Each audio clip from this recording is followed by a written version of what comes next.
tomorrow. This is CBS 12 News at 5. Good evening, everyone. Thanks for joining us. I'm Liz Quirantes. And I'm Jim Grimes. Tonight, the biggest public university in our area is in turmoil. The battle for leadership of Florida Atlantic University is on, and the stakes academically and politically have never been higher. FAU needs a new president, and in July, the selection committee announced it had identified 3 finalists for the job. The superintendent of the U.S. Naval Academy in Annapolis, Maryland, Vice Admiral Sean Buck, the dean of the business school at Florida State University, Michael Hartline, and Jose Sartorelli, an international pharmaceutical executive who changed careers and took leadership positions at West Virginia University and the University of North Carolina. The school was close to making a hire, but the state education officials stopped the process. They claimed that the search was flawed. The officials had cited inappropriate questions on the hiring survey and unauthorized actions by the search committee. Now, the school's Board of Governors wants an investigation before the search can proceed. CBS 12 News I-Team has been looking into the issue and the fallout at FAU. Danielle DeRoss has been talking with students. Our Victoria DeCarnes, she's digging into how professors are feeling about the search for a new boss. But we begin with I-Team Chief Investigator Mike Magnoli, who spoke exclusively to Brevard County State Representative Randy Fine about the situation. And Governor Ron DeSantis personally asking Fine to apply for that job. However, Fine was not the only finalist for that. It was not a finalist in that position. And now that has led some people to speculate that maybe he was the one who threw the wrench in the whole process. Mike? Good evening, everybody. I asked Representative Fine straight out if he complained to the Board of Governors about the questions on that survey. He wouldn't even confirm or deny that he was going for that job, but he still has plenty to say. Do you want that job, Representative Fine? I was not looking to leave the legislature. When the governor approached me about it back in February of this year, and look, I'm interested in helping the state and serving the state in whichever way I can best. I will tell you, I am 100% focused right now on being a House member and running for the Senate next year. Brevard County Representative Randy Fine was not on the list of finalists for the FAU president job. And when the Board of Governors announced the process was being suspended over possible irregularities, speculation started that a jilted Fine had pulled the strings to stymie the search. What did you think of the process going through it? Well, I'm not saying I did go through it. So, Representative Fine, come on. So, no, look, I'm a big believer. Look, I passed a law. I was part of it. About confidentiality? I passed a law about confidentiality, and I believe that I should honor the law that I voted for. If I'm not willing to abide by the laws that I vote for, then that makes me quite the hypocrite. That law passed shortly before the FAU search began, and it established that candidates for a university president job would be kept confidential, except for the 3 finalists. The idea was to attract the most qualified people whose current employers wouldn't know they were considering leaving unless they made it to the top 3. But since the university is taxpayer funded, historically, applicant names have been public record. This time around, members of the search committee even had to sign non-disclosure agreements. What I think the leadership at FAU should do is shut its mouth, stop trying to put out propaganda, and allow the people at the Board of Governors to do their job. I have no idea what they're going to find. You and I have talked in this interview about philosophical differences and ideas that you have about which way education should be heading in Florida. You're very passionate about it. I ran because of education. Right.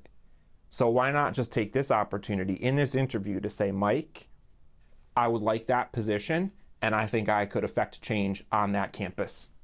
Well, that implies that, being a university president was some sort of long-term goal of mine. It is not. Doesn't necessarily suggest the second part of your question is, could someone like me do a good job there, irrespective of whether I want it or not? Look, I think our higher education system is in desperate need of reform. The reform that he's talking about, well, that includes rethinking professor tenure. fostering more conservative voices on campus, and making course content at state universities more relevant to getting out there and succeeding in what he calls the real world. But that's just one man's opinion. We wanted more. Specifically, we were interested in what professors are thinking and how they're feeling about reform and this search for the next FAU president. For that part of the story, we're going to send it down to Victoria DeCardenas. She's on campus in Boca Raton. Hi, Victoria. Hi there, Mike. Well, professors Dr. Marshall DeRosa and Dr. Alan Barsky, they don't agree on much, but they both want FAU's next president to be passionate and embrace diversity. Now, what that diversity entails depends on which professor you're talking to. The whole purpose of academic freedom is to kind of create some separation between the political side of our society and the educational side. That's a bogus argument because the university is nothing but politics. This is a war. It's political warfare. In the fight over the future of higher education in Florida, FAU's search for a new president has taken center stage. I met two professors whose polar opposite opinions draw the battle lines pretty clearly, not just here in Boca, but across the state. We have to understand the dynamics of a university setting. Dr. Marshall DeRosa was a poli-sci professor and conservative lightning rod on campus before he retired in 2021. Criticized for his political associations and scholarship on the Confederacy, which led to him being labeled a racist, he often made headlines for his conservative ideas and controversial quotes. Almost constantly under fire late in his career, his experience is that equally outrageous liberal voices on campus are never questioned. They do have a very strong political agenda. And to summarize what that agenda is, I guess you could say it's to undermine Western civilization, free markets, freedom of speech. Our job is not to indoctrinate, and I think that there's been this misconception that there's indoctrination and that universities are overrun by liberals. Social work professor Dr. Alan Barsky has been with the university for more than 20 years. He's frustrated over concerns the FAU Board of Governors is trying to shut down free thinking by installing a conservative president. So there's a lot of concerns about academic freedom, freedom of expression, and just the ability to do our jobs without political interference. It's all-out war. You have to fight for every inch of ground you gain. DeRosa and Barsky agree the university's most important goal must be to provide the best possible education for students. What do you think that FAU needs in leadership? We need somebody who's, a representative for all of us, that is representative for all the different departments, not just favoring some and not others. So somebody who really believes in the broad mission of a university. But I hope they do engage in battle, engage them, but somebody in the presidency that's going to really be committed to diversity, ideological diversity. Now, I want to thank Dr. Barsky and Dr. DeRosa for speaking with me on this topic, because what became clear as we called professor after professor about this topic is the growing concern of intolerance on both sides. Now, every other instructor we spoke to was unwilling to go on camera for fear that they would either become a target of ultra progressives on campus or that they would be squeezed out by conservatives in leadership. And as Danielle DeRoss found out in her reporting, similar factors of these concerns are the same for FAU students who worry about who will take over the school. FAU is known to be the most diverse school in the Florida State University system, so it's no surprise that we found a diversity of opinions here on campus when it comes to selecting their next president. No one wants political influence on either side. From undergrads to graduate students, students on the left and on the right sides of the political spectrum. If there is a gripe of any kind, it's that we don't want the diversity, equity, inclusion nonsense involved. All majors, all backgrounds, paying close attention to the growing controversy over the job hunt for new leadership at FAU. I think they need to, the government needs to know its place, and it's not running every single detail in our schools. Nathan Galang, president of the FAU College Democrats, is concerned about LGBTQ classmates. The Board of Governors cited a questionnaire that asked job candidates for university president about their sexual orientation and preferred pronouns as the reason to halt the search and investigate. He says that sends a message to the queer community that these topics are taboo. I mean, you got to feel like you have a target on your back. And that's not the type of place where you can get a good education. Nick Coit sees it differently. As president of the conservative Turning Point chapter at FAU, he believes these kinds of questions have no place in the hiring process. Anytime we bring the sexual backgrounds of people involved, or their skin color, or some kind of cultural background into a subject that should be purely merit-based, is regressive in every sense. I generally support that it was suspended. I think that there may have been it may have been inappropriately conducted. The more I read into it, I think that the questionnaire was probably inappropriate, and I think that they need to reconduct themselves, and we need to make sure that we get this right before we proceed. Christian Valverde is a senior studying pre-law. He says there's no harm in taking time to re-examine the search process and make sure that FAU is utilizing the best process to find the best president. As the college enjoys a higher national profile, due in part to the men's basketball team's success, all of the students that we spoke with said the stakes for this hiring process are high. The president is an essential part of a university, making calls representing the students in general. Morgan Cope is a PhD candidate with experience applying for jobs in academia. She says filling out questionnaires with demographic information, like pronouns, is common practice, and she doesn't think that's a good reason to suspend the search. I find it to be not only an overreach, but a fundamental misunderstanding of how we use demographic information in job searches. She's worried as she prepares to enter the job market that FAU's reputation has been tarnished. But I'm worried that I put, Morgan Cope, PhD, Florida Atlantic University, and I go to apply for a job, that's going to mean a lot less than it did back when I started. Several of the students that we spoke with said that they felt left out of this process. The school had originally scheduled several forums for students to meet the candidates and ask them questions, but once the Board of Governors got involved, those forums were canceled. Reporting in Boca Raton, I'm Danielle DeRoss, CBS 12 News.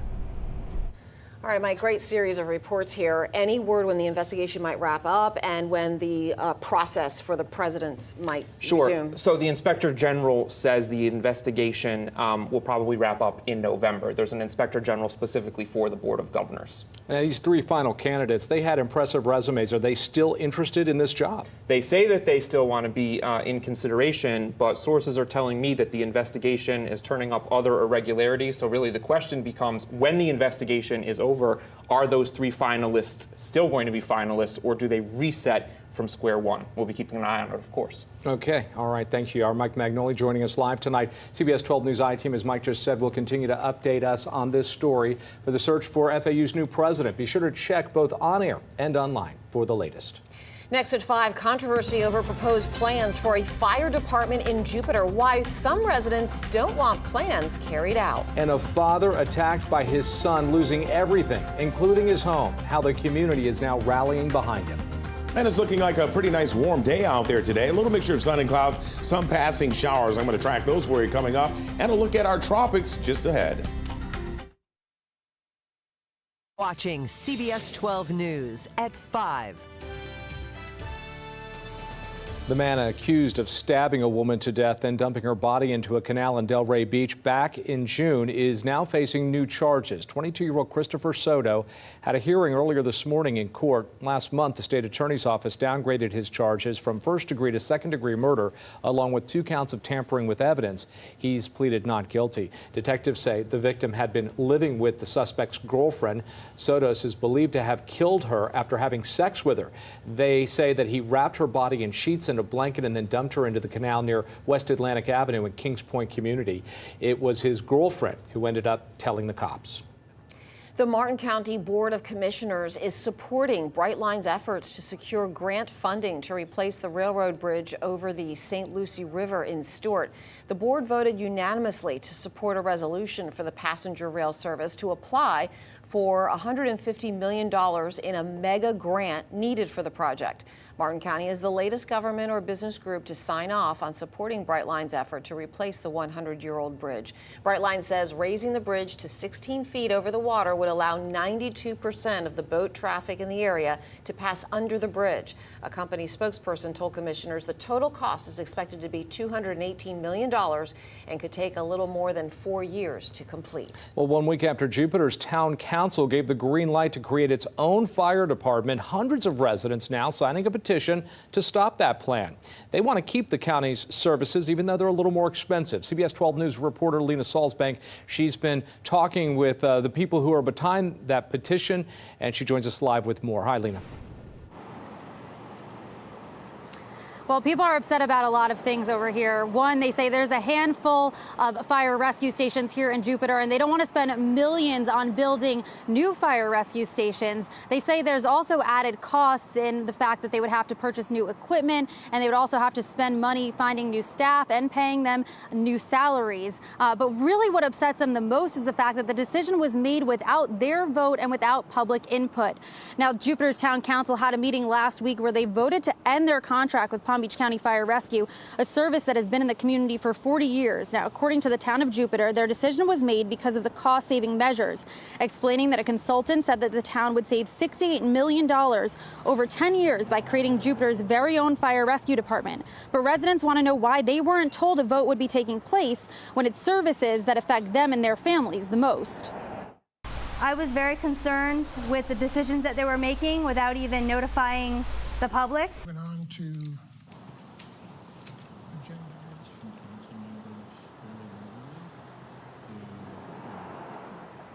Now, Councilmember Cameron May says that the town of Jupiter just re-signed a 10-year contract with Palm Beach County Fire Rescue in April, and it was supposed to go into effect in October. He was the only council member against ending the contract with the county. Now, the town of Jupiter's fire department is expected to be underway in 2026. In Jupiter, reporting for CBS 12 News.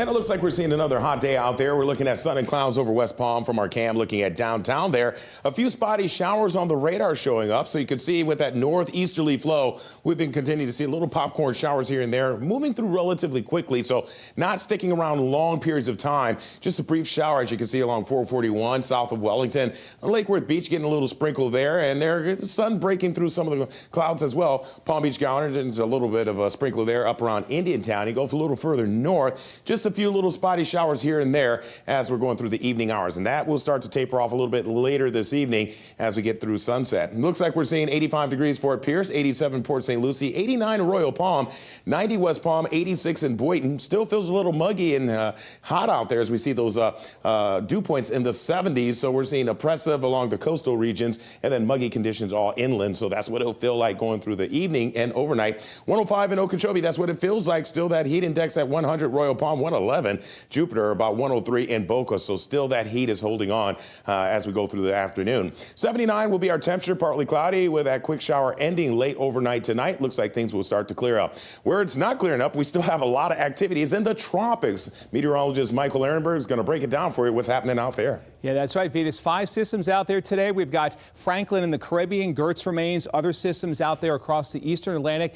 And Harold, Tropical Storm Harold made landfall early this morning at 10 o'clock as a tropical storm is causing a lot of rain for southern Texas out there. Fortunately, it's a quick mover.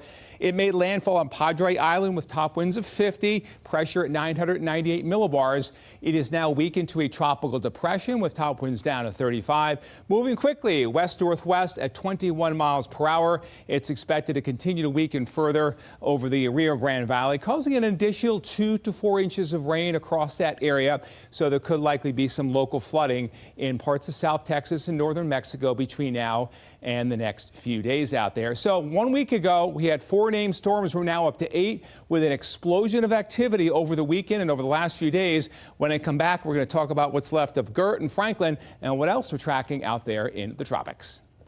All right, thanks, Michael. Well, here's a look from Drone 12 flying over Okeechobee. You're watching CBS 12 News, the one to turn to. Last year, a Stord man was brutally attacked, left for dead, and then his home was set on fire. Turned out his son was later arrested for that crime. Before that, Reggie Chapman was a beloved mechanic and musician who had friends all across town. Now those same people are trying to help Chapman get back some of his life. CBS 12 News Treasure Coast reporter Dylan Huberman has his story. Jim and Liz, Reggie Chapman's life literally went up in flames after his son, Reggie Jr., violently attacked him, all this before burning his house down. But this tragedy has now turned into a story of hope, thanks to a few good neighbors.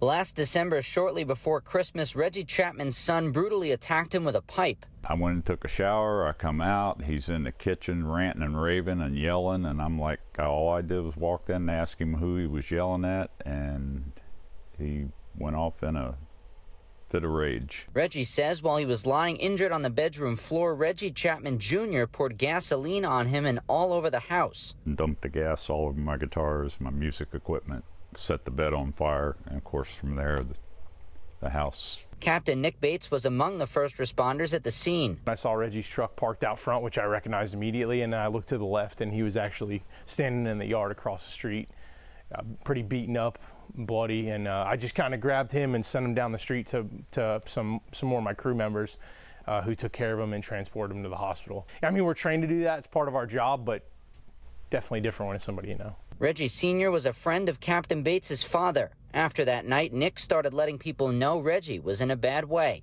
And friends and neighbors have responded, never asking for a penny, just showing up to help Reggie rebuild his life. The sheer numbers of sponsors and partners that showed up, I've never seen that before. It's been really amazing. We're going to get Reggie back in his house one way or the other. Habitat for Humanity of Martin County got involved in January, joining the firefighters and neighbors who had already done so much. It just speaks a lot to how willing this community is to help each other out, and that's how it's supposed to be. Neighbors have done many things for me, which is pretty awesome. Little by little, it's coming together.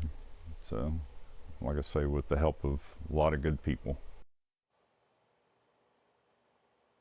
Now, there's still some work to do on the walls and down below here on the floors, but if you want to learn how to get involved in this effort or in any effort here with Habitat for Humanity in Martin County, visit this story on our website on CBS12.com. In Stuart Dylan Huberman, CBS 12 News. Well, after a hiatus of school field trips for the past 3 years, they're finally returning to Palm Beach County. Why the superintendent pushed to bring them back? That's after the break.